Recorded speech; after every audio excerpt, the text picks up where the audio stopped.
こもちょっと通路になって、あそこに流れる水が見えますね。ここ後で行ってみましょう。見えてきました。5分ぐらいで着きましたね。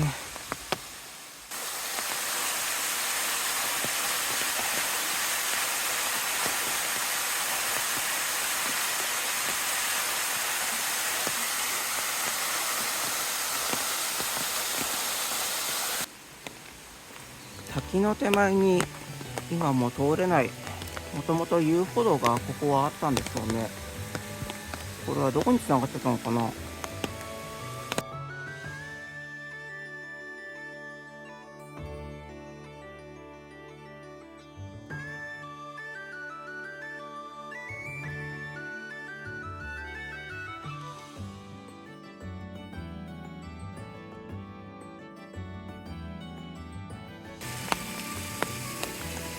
さあ、じゃあちょっと途中にあったあの場所までちょっと行きましょう。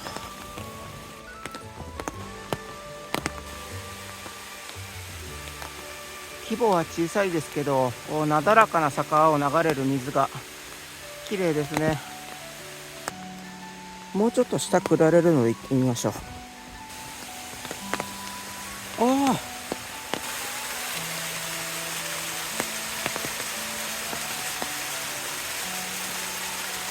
こっからだとさらに綺麗に見えますね。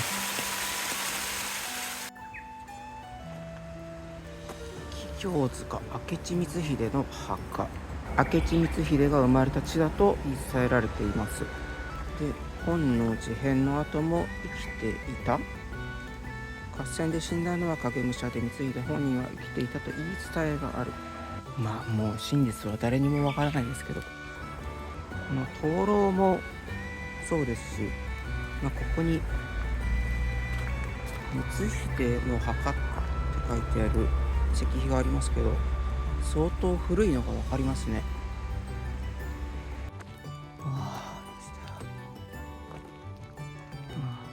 桔梗が彫られてますね。明智光秀の家紋が。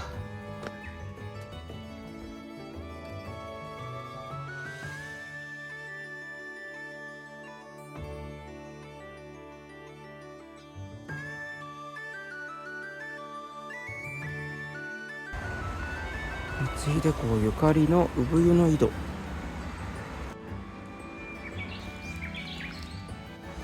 なんかこれ面白いこと書いてありますね。天正10年山崎の合戦で秀吉に討たれ死んだのは光秀の影武者荒木山城の神幸信でした。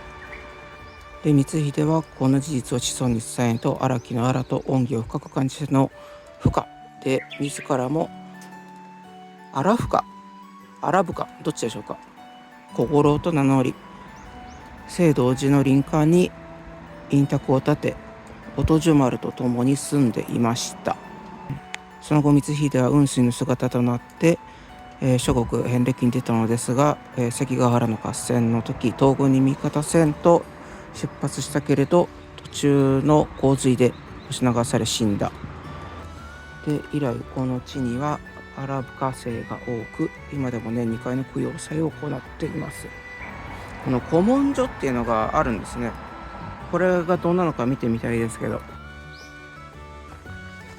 この先に伊織の庭っていうのがあって、光秀の母が住んでたとされる、お寺の跡、現在は石垣が残っているのみですと。で、ここ行こうと思ったんですけど、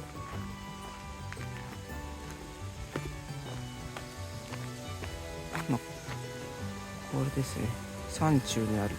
で、この橋渡って今こ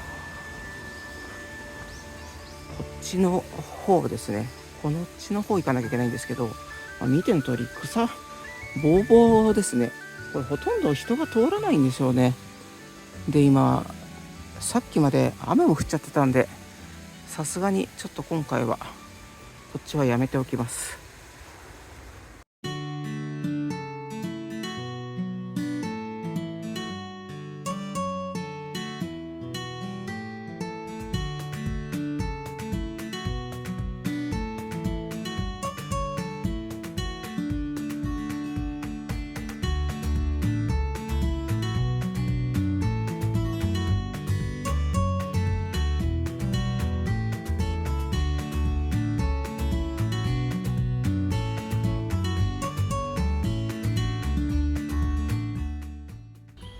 池の中の水草はヒルムシロ、薬剤の塩などで激減し、全国的にも貴重な植物です。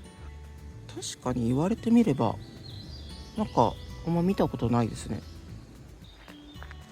で、今ここに鯉の餌があるんですけど、鯉たちも分かっているのがやっぱ近づいていきますね。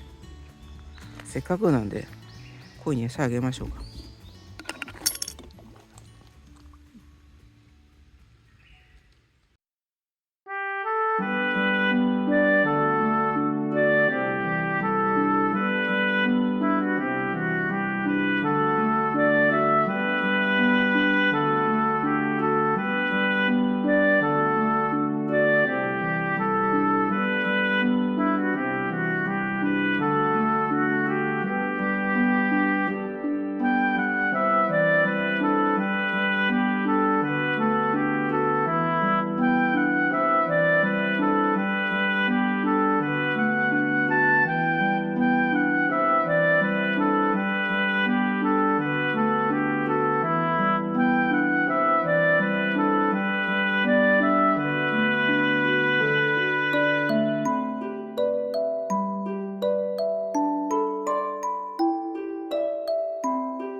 高沢観音日流淵、今ここですね、駐車場、こうルートで見に行っていきましょう。で、さっきこの道通ってくるときにこの仁王門があったんですけど、これもまた立派なものだったんで、これも後で見に行きましょう。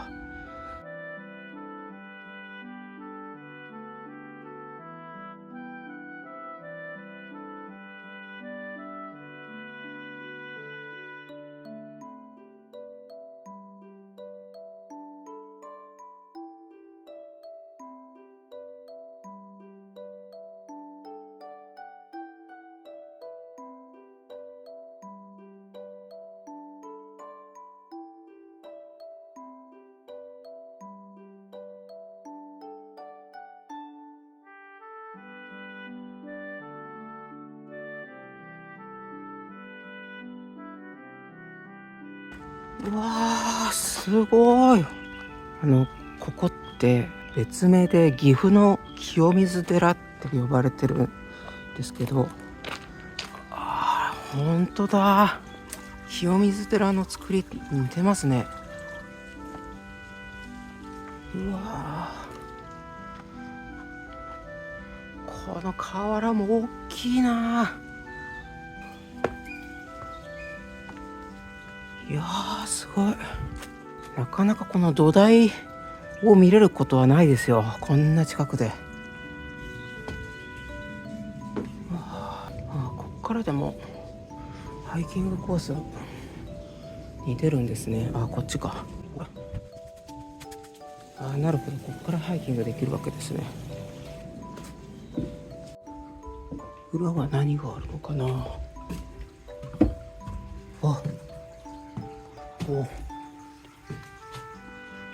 みたらしの冷水、水があって、これは飲み水なんですね。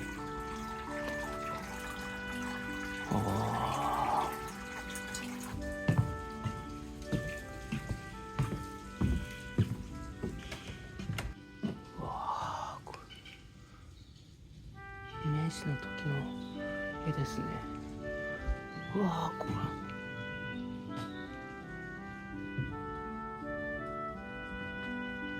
天女が描かれてますね。仁王門が出ました。いやー、この仁王門も時代を感じますね。屋根だけは新しく吹き替えられてる感じしますね。あ、これ天井になんか絵が描かれてますね。これは文化9年って書いてありますね。こっちが文化8年。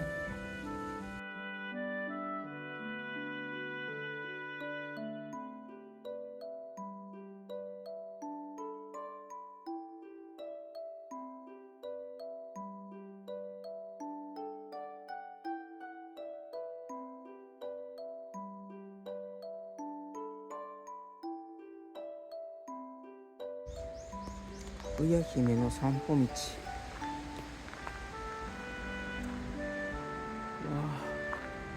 あ、竹がたくさんあって、こういう川沿いにこんだけ竹がたくさんあるっていうのは珍しいですね。これは人工的に植えたんでしょうか。